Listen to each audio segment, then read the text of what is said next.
पानी को लेकर तुर्की ने भारत को धमकी दे दी? क्या अब पानी नई जंग का कारण बनने वाला है? और जब तुर्की ने भारत के खिलाफ आवाज उठाई तो दुनिया के 70 देश एक साथ भारत के समर्थन में क्यों खड़े हो गए? जानिए इस पूरे मामले की अंदर की कहानी, सेना की रणनीति, तुर्की की चाल और भारत का करारा जवाब। आइए शुरू करते हैं आज की इस वीडियो को। इसी तरह की और रहस्यमयी जानकारी प्राप्त करने के लिए हमारे चैनल ट्रू हिस्ट्री को आज ही सब्सक्राइब करें और बेल आइकॉन को प्रेस करें। इस्लामी देशों का नेता बनने की चाह में तुर्की के राष्ट्रपति अर्दोआन एक खतरनाक मोड़ पर पहुंच चुके हैं। देश आर्थिक संकट से जूझ रहा है, महंगाई आसमान पर, मुद्रा कमजोर और जनता यूरोप पलायन की कोशिश में है। लेकिन इन सब के बीच अर्दोआन अब भारत से टकराव की राह पर है। हाल ही में एक बयान में उन्होंने भारत पाक संघर्ष पर टिप्पणी करते हुए सीज फायर को संतोषजनक बताया, लेकिन साथ ही भारत को अप्रत्यक्ष चेतावनी भी दे डाली। पाकिस्तान के पीएम शहबाज शरीफ से बातचीत का हवाला देते हुए अर्दोआन ने पानी के मुद्दे को भी बीच में घसीट लिया, जो सीधे तौर पर भारत पर निशाना था। जी हाँ, उन्होंने कहा कि अब जब सीज फायर से हालात शांत हुए हैं तो उम्मीद है कि बाकी विवादों का हल भी निकलेगा, खासकर वाटर डिस्प्यूट्स यानी पानी से जुड़ा मसला। अब आप समझ सकते हैं कि यहाँ इशारा सीधा इंडस वाटर ट्रीटी की ओर था, वह संधि जिसे भारत ने सस्पेंड किया है और पाकिस्तान अब दुनिया भर में रो रहा है कि उसका पानी रोक दिया गया है। इस पूरे घटनाक्रम को देखकर ये साफ हो गया है कि टर्की अब कश्मीर से आगे बढ़कर भारत पाकिस्तान के वाटर इश्यूज पर भी दखल देने की कोशिश कर रहा है। और ये बात छोटी नहीं है, यह एक डिप्लोमेटिक चाल है जो भारत को अंतर्राष्ट्रीय मंच पर घेरने का प्रयास है। जहां पहले टर्की सिर्फ कश्मीर पर बयानबाजी करता था, अब इंडस वाटर ट्रीटी जैसे संवेदनशील मुद्दों पर भी खुलकर बोल रहा है, और वह भी खुद राष्ट्रपति के मुंह से। तो क्या ये अर्दोआन की खुद की डूबती नया को पाकिस्तान के कंधों पर बैठाकर बचाने की कोशिश है, या फिर एक सोची समझी रणनीति है मुस्लिम वर्ल्ड की एकता के नाम पर भारत को टारगेट करने की? अब इस बयान के बाद मोदी सरकार के लिए टर्की के साथ कड़े कदम उठाना जरूरी हो गया है, वरना ऐसे विवादास्पद बयान आने का सिलसिला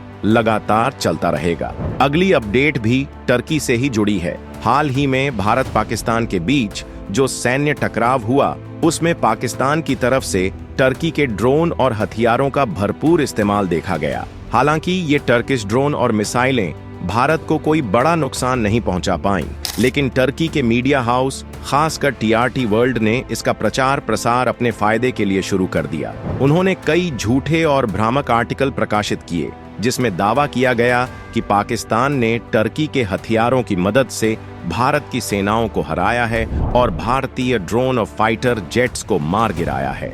इस गलत सूचना के कारण मोदी सरकार ने एक्स पर टीआरटी वर्ल्ड के अकाउंट को बैन कर दिया। आपको बता दूं, जैसे बीबीसी ब्रिटेन सरकार का चैनल है और अल जजीरा कतर सरकार का, वैसे ही टर्की की सरकार ने 2015 में टीआरटी वर्ल्ड शुरू किया था ताकि अंग्रेजी भाषा में अपने प्रोपेगेंडा को दुनिया भर में फैलाया जा सके। और फिलहाल ये चैनल भारत पाक युद्ध को लेकर फेक न्यूज फैला रहा था, इसलिए इसे भारत में प्रतिबंधित कर दिया गया। वहीं अन्य मीडिया हाउस अभी भी बिना ठोस सबूत के फर्जी खबरें चलाते आ रहे हैं, जैसे राफेल जेट्स के मार गिराए जाने की अफवाह। उम्मीद है कि इनके खिलाफ भी उचित कार्रवाई होगी। अब अगली बड़ी खबर भारतीय सेना से आ रही है। जिन देशों के साथ भारत के गहरे और रणनीतिक संबंध हैं, वहां भारतीय डिफेंस अटैशेस यानी सैन्य प्रतिनिधि तैनात रहते हैं। यह सैन्य कूटनीति का हिस्सा है जिससे सहयोग, ट्रेनिंग और हथियारों की खरीद में मजबूती आती है।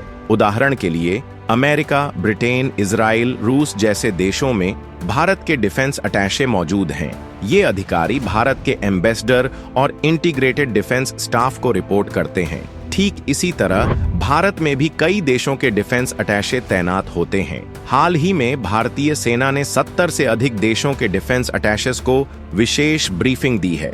यह ब्रीफिंग भारतीय सेना की ओर से पहली बार आयोजित की गई थी। इस मौके पर डिफेंस इंटेलिजेंस एजेंसी के DG lieutenant general DS Rana ने ऑपरेशन सिंदूर के बारे में विस्तृत जानकारी दी। यह कदम भारत की सैन्य कूटनीति को और मजबूत करने का संकेत है। भारतीय सेना ने हाल ही में 70 से अधिक देशों के डिफेंस प्रतिनिधियों को एक विशेष ब्रीफिंग दी, जिसमें ऑपरेशन सिंदूर के तहत किए गए कारनामों की विस्तार से जानकारी साझा की गई। इस ब्रीफिंग में बताया गया कि भारत ने किन किन टारगेट्स को निशाना बनाया, हमें किस तरह की इंटेलिजेंस मिली थी, ऑपरेशन के मुख्य उद्देश्य क्या थे और हमने क्या हासिल किया। सबसे महत्वपूर्ण बात यह रही कि इस पूरे अभियान में केवल आतंकवादियों के ठिकानों को ही निशाना बनाया गया। इन ठिकानों के वास्तविक सबूत भी इन सभी देशों को दिखाए गए जहां क्रॉस बॉर्डर आतंकवाद की ट्रेनिंग होती थी। भारत ने यह भी साझा किया कि ऑपरेशन के दौरान हमें कौन कौन से आतंकवादी लिंक मिले और हमने पूरी योजना और इसके निष्पादन का तरीका कैसे तैयार किया। इसके अलावा डिफेंस इंटेलिजेंस एजेंसी के director general lieutenant general DS Rana ने पाकिस्तान की सेना के 11 मिलिट्री बेसों को नुकसान पहुंचाने के बारे में भी विस्तार से जानकारी दी। साथ ही पाकिस्तान की तरफ से भारत विरोधी फेक प्रोपेगेंडा फैलाने की कोशिशों के खिलाफ भी भारतीय सेना ने ठोस सबूत प्रस्तुत किए कि कैसे वे एक झूठा नरेटिव फैलाने की रणनीति में लगे हुए हैं। जिन देशों के यहाँ डिफेंस अटैचेस मौजूद नहीं थे, उन्होंने अपने सीनियर डिप्लोमेट्स को इस मीटिंग में हिस्सा लेने के लिए भेजा था। इस तस्वीर में आप देख सकते हैं कि कई देशों के डिफेंस अटैचेस ब्रीफिंग के दौरान नोट्स भी बना रहे हैं, जो दर्शाता है कि वे इंडियन आर्मी की इस प्रेस ब्रीफिंग को बेहद गंभीरता से ले रहे हैं। यह महत्वपूर्ण ब्रीफिंग नई दिल्ली के मोनेक्शा सेंटर में आयोजित की गई थी। नेक्स्ट अपडेट के मुताबिक विदेश मंत्री S जयशंकर की सुरक्षा को लेकर कुछ चिंताजनक इनपुट्स प्राप्त हुए हैं, जिसके चलते उनके सुरक्षा प्रोटोकॉल को और सख्त किया जा रहा है। अब जयशंकर के सिक्योरिटी काफिले में 2 अतिरिक्त बुलेट प्रूफ वाहन शामिल किए जाएंगे।